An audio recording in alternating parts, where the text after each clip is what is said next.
अस्सलामुअलैकुम दोस्तों, कैसे हैं आप सब। मैं आप सबको यूट्यूब चैनल इंग्लिश लिटरेचर पे वेलकम कहती हूँ। आज के वीडियो के अंदर हम जो टॉपिक कवर करने जा रहे हैं that is the sun rising, जिसको लिखने वाले हैं जॉन डन। इनकी एक इम्पॉर्टेंट पोएम है ये। और फर्दर मोर जॉन डन का राइटिंग स्टाइल कैसा था, as a metaphysical poet, love poet, इन सब को हम लोग इनके जितने भी इम्पोर्टेंट एस्पेक्ट्स हैं सेपरेट लेक्चर के अंदर कवर कर चुके हुए हैं। तो इसीलिए मैं जो राइटर है हमारे जॉन डन, उनको इस लेक्चर के अंदर डिस्कस नहीं करूंगी। और मैं आपको रिकमेंड करूंगी कि मैं डिस्क्रिप्शन में लिंक डाल चुकी हूँ जॉन डन का, आप उस लिंक के ऊपर क्लिक करके उस लेक्चर को अप्रोच कर सकते हैं और वो लेक्चर सुन लीजिएगा लाजमी, क्योंकि उस लेक्चर को सुन के आपके जॉन डन को लेकर जितने भी इम्पोर्टेंट कॉन्सेप्ट्स हैं वो क्लियर हो जाएंगे। तो एनी हाउ, आज के इस वीडियो के अंदर हम बात करेंगे द सन राइजिंग की, जो कि जॉन डन की एक पोएम है। द सन राइजिंग 1633 को पब्लिश हुई थी, यानी कि जॉन डन की डेथ के बाद। और इसकी पब्लिकेशन हमारे पास कलेक्शन है सॉन्ग्स एंड सोनेट्स का, इसके अंदर हुई थी। एनी हाउ, टाइम को वेस्ट किए बगैर जो हमारा आज का लेक्चर है, लाइन बाय लाइन एनालिसिस हम करते हैं शुरू। रिब्यूकिंग स्टाइल है इनका। स्टार्टिंग पे ही देखें, कहते हैं बिजी ओल्ड फूल अनरूली सन, यानी कि ये स्टार्टिंग लाइन में ही किससे एड्रेस कर रहे हैं, सूरज से एड्रेस कर रहे हैं। यानी फर्स्ट लाइन के अंदर ही हम लोगों को फिगर ऑफ स्पीच नजर आ रही है अपोस्ट्रोफी की।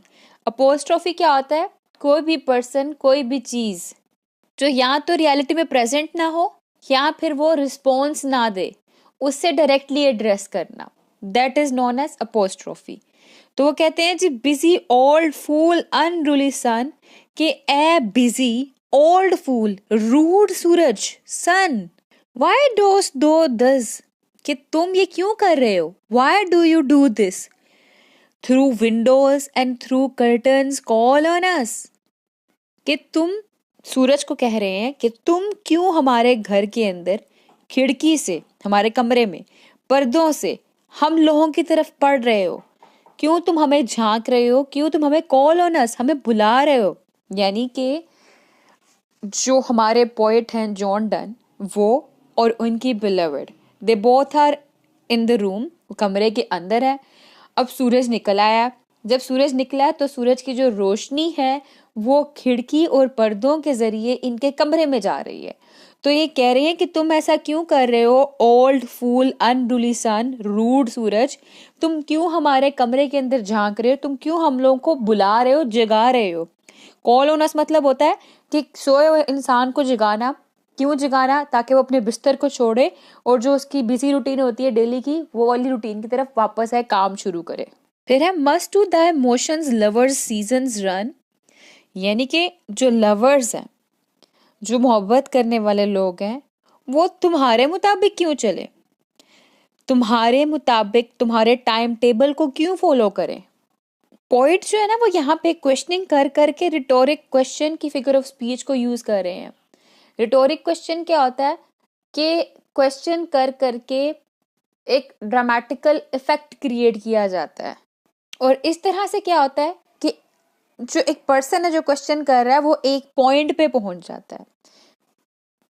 ठीक है, तो अब यहाँ पे उसने कह दिया मस्ट टू द इमोशंस, कि तुम्हारी मूवमेंट के according lovers seasons run, lovers जो है वो क्यों अपनी मूवमेंट करें, यानी कि लवर्स तुम्हें क्यों ओबे करें। फिर है सोसी पेडेंटिक रिच गो चाइल्ड। सोसी पेडेंटिक रिच का मतलब होता है गुस्ताख, मगरूर, अहमक, जिसके पास अकल ना हो, बेवकूफ इंसान। लेकिन खैर यहाँ पे ये इंसान ने यहाँ पे सूरज से एड्रेस करा है, तो इसने सूरज को सोसी पेडेंटिक और रिच कहा है। मीन्स कि तुम गरूर, मगरूरी, गुस्ताख, तुम अहमक हो, तुम बेवकूफ हो। और चाइल्ड मतलब स्कोल्ड करना, डराना। वो यहाँ पे कह रहा है कि बेवकूफ, सिनिकल, प्राउडी, मिजरेबल फूल सन को कह रहा है कि तुम यहाँ से जाओ, दफा हो जाओ यहाँ से, जाके डराओ। किनको डराओ? लेट स्कूल बॉयज एंड सोर प्रेंटिस। प्रेंटिस कहते हैं ट्रेनीज को, लर्नर्स को।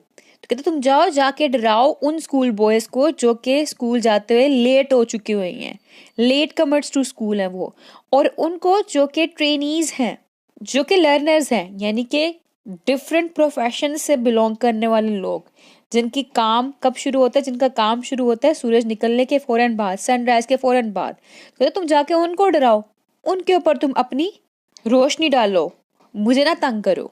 फिर कहते हैं go tell court huntsman that the king will ride. कहते हैं जाओ कोर्टमैन के पास जाओ कि उनको जाके बताओ जो किंग है वो राइड करना चाहता है, वो हंटिंग के लिए जाना चाहता है, उनके साथ जाके कोर्टमैन को जगाओ।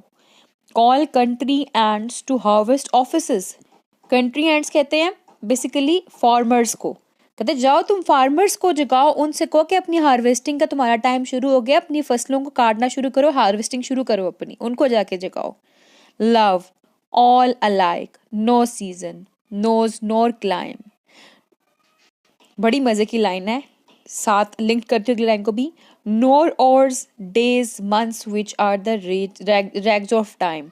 कहते मोहब्बत किसी की परवाह नहीं करती, मोहब्बत को किसी सीजन की, किसी मौसम की, किसी क्लाइम की, किसी चीज की परवाह नहीं, किसी घंटे की, किसी दिन, किसी मंथ की, किसी भी चीज की कोई परवाह नहीं होती। ये सब क्या है, ये महीने, ये घंटे, ये दिन, ये सब क्या है, ये सब के सब जो है जस्ट पीसीज ऑफ टाइम है। Love does not care for anything.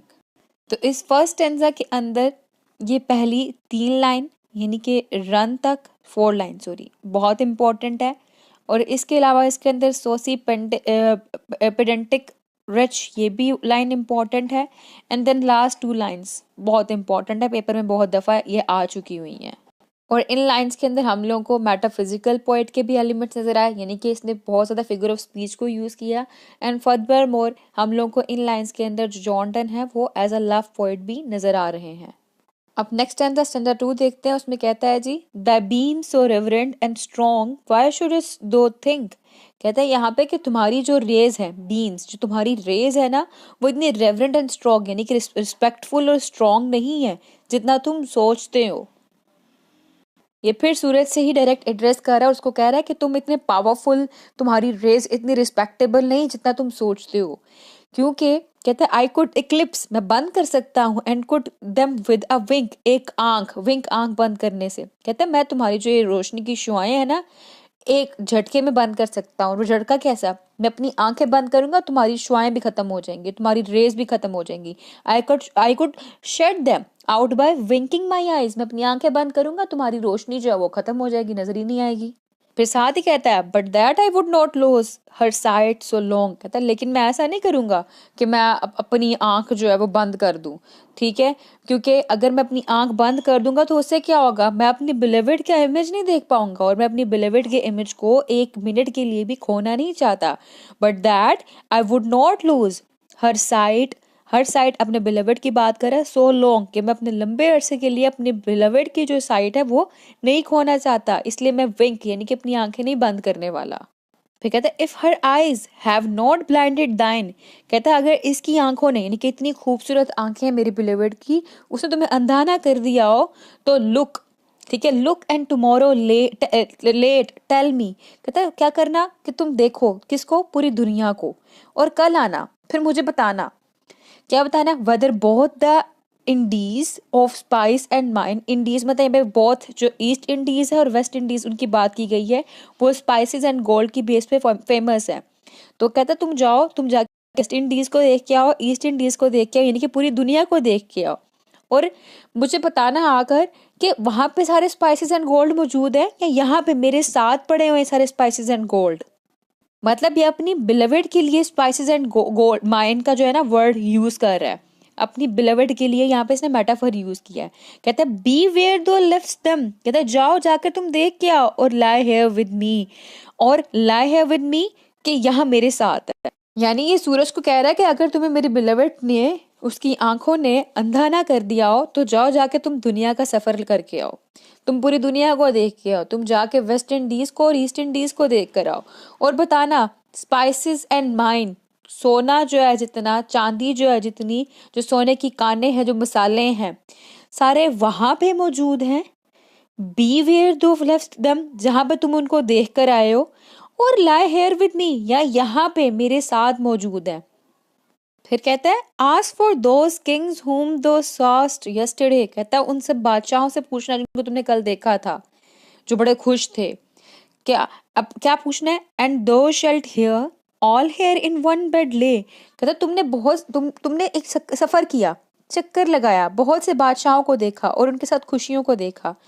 अब तुमने जब उन बादशाहों को देखा और उनकी खुशियों को देखा, क्या खुशियां वहां मौजूद थी सारी की सारी, या फिर एंड दो शेल्ट हियर यहाँ है all here in one bed ले, सिर्फ और सिर्फ एक बेड के ऊपर पड़ी हुई। यानी ये सूरज से कह रहा है कि तुम हैप्पीनेस और ग्लोरी को देखना चाहते हो, तो तुमने सारे बादशाहों को देखा कल, लेकिन तुमने बादशाहों को मुख्तलिफ प्लेसेस पे, डिफरेंट प्लेसेस पे देखा था।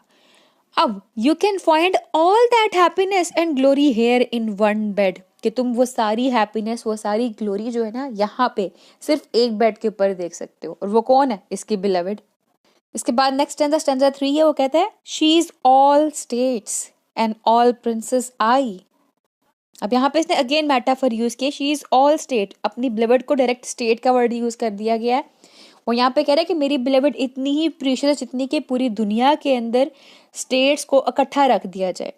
ठीक है, तो इतनी मेरी बिलवेड प्रीशियस है। और क्योंकि इसने अपनी बिलवेड को पोजेस किया हुआ, ये बिलवेड इसकी अपनी है, तो कहता है एंड ऑल प्रिंसेस आई, क्योंकि मैंने मेरी बिलवेड को पोजेस किया है, मेरी ये बिलवेड मेरी है, तो इसलिए I am equal to all the kings, मैं हर किंग्स के बराबर हूँ। अब किंग के पास स्टेट होती है, इसकी बिलवेड एक स्टेट हो गई, यानी कि एक नहीं ऑल स्टेट्स हो गई, और ये खुद उसको पोजेस कर रहा है, दैट इज वाई ये कौन हो गया? किंग हो गया। यानी यहाँ पे भी इसने मेटाफर का यूज किया हुआ है।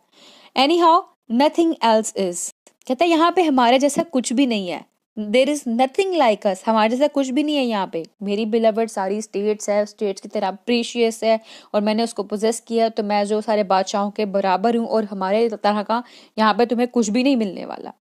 Princess do but play us compared to this, कहते हैं princes do but play us, princes जो है, जितने भी शहजादे जो है ना, वो सिर्फ और सिर्फ हमारा रोल अदा कर रहे हैं।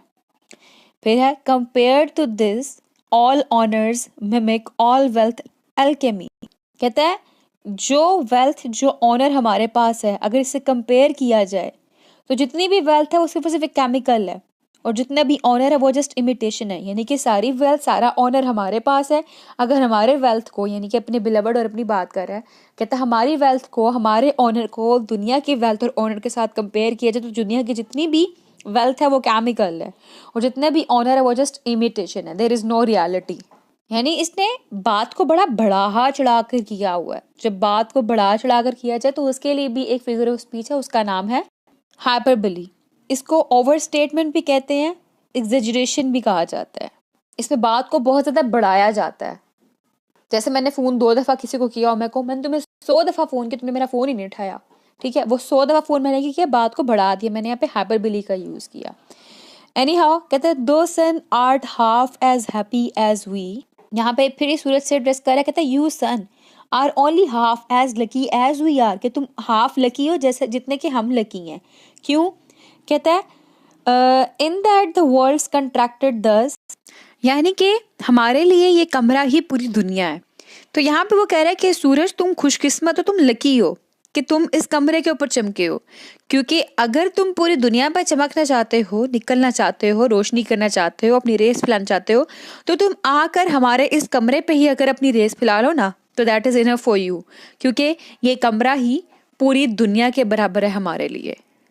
Thine age ask ease and since thy duties be, कहते तुम्हारी एज, यानी कि तुम तो बहुत बूढ़े हो चुके हो, तुम्हारी एज जो है वो ईज डिमांड करती है, सूरज को कह रहा है। और since thy duties be, तुम्हारी ड्यूटी क्या है? टू वार्म द वर्ल्ड, दुनिया को गर्म करना। ठीक है, दैट्स डन इन वार्मिंग अस, तुम ऐसा कर सकते हो, तुम सिर्फ और सिर्फ हमें ही वार्मिंग कर लो, तुम हमें ही अपनी हीट प्रोवाइड कर दो, तो तुम पूरी दुनिया को हीट प्रोवाइड कर लोगे। यहाँ पे ये माइक्रोकोजम की टेक्निक यूज कर रहा है। माइक्रोकोजम क्या होता है कि एक छोटा सा कमरा आपके लिए पूरी दुनिया के बराबर है, जैसे ये माइक्रोकोजम है। एक छोटी सी चीज आपके लिए बहुत बड़ी चीज के बराबर हो, दैट इज माइक्रोकोजम।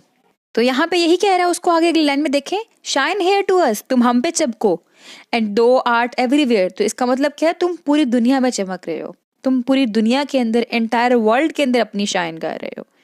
फिर कहता है this bed the centre is these walls the sphere. कहते हैं इस बेड को अपना पिवट होने दो, यानी सेंटर होने दो, एक्सिस जहाँ पे पूरी चीज रोटेट करती है। कहते हैं बेड जो अपना सेंटर होने दो, these walls the sphere, in walls को, जो इस कमरे की वॉल है 4 वॉल्स, इनको अपना ऑर्बिट समझो। तो देखो जरा कैसे आइडिया चेंज किया है। स्टार्टिंग कर रहा है, उसको डांट रहा है फर्स्ट स्टैंजा के अंदर, कहता है कि तुम तो बेवकूफ हो, हमारे ऊपर क्यों चमक रहे हो, जाके कहीं और चमको, ठीक है। और एंड पे कह रहा है कि तुम तो बूढ़े हो चुके हो, तुम्हारी जो बॉडी है वो रिलैक्सेशन डिमांड करती है, तुम्हारी ड्यूटीज बहुत मुश्किल है, तुम्हारी ईज डिमांड करती हैं, तो तुम्हारा काम क्या है, दुनिया को गर्म करना, दुनिया के ऊपर चमकना। ऐसा करो तुम हमारे ऊपर ही चमक लो, हम लोगों को ही तुम वार्म कर लो, तुम हमारे ऊपर चमकोगे, इट मीन्स तुम इंटायर वर्ल्ड के ऊपर चमक रहे हो। तो डोमिनेंट थीम इसके अंदर अथॉरिटी ऑफ लव है, इसमें love as a microcosm of the universe. मैंने आपको माइक्रोकॉज्म क्या होता है बता दिया उसका। फिर इसके अलावा इसके अंदर लव एंड डिविनिटी हमने देखा, बहुत इंपॉर्टेंट थीम था। ये 3 थीम बहुत इंपॉर्टेंट है इसके अंदर। और आई होप कि आपको जो सारी पोएम है अच्छे से क्लियर हो चुकी, क्योंकि इसमें कोई भी कन्फ्यूजन बाकी नहीं रही होगी। वीडियो पसंद है, वीडियो को लाइक भी करेगा, चैनल को सब्सक्राइब करना मत भूलिएगा। Thank you for watching this video, stay tuned with us, take care.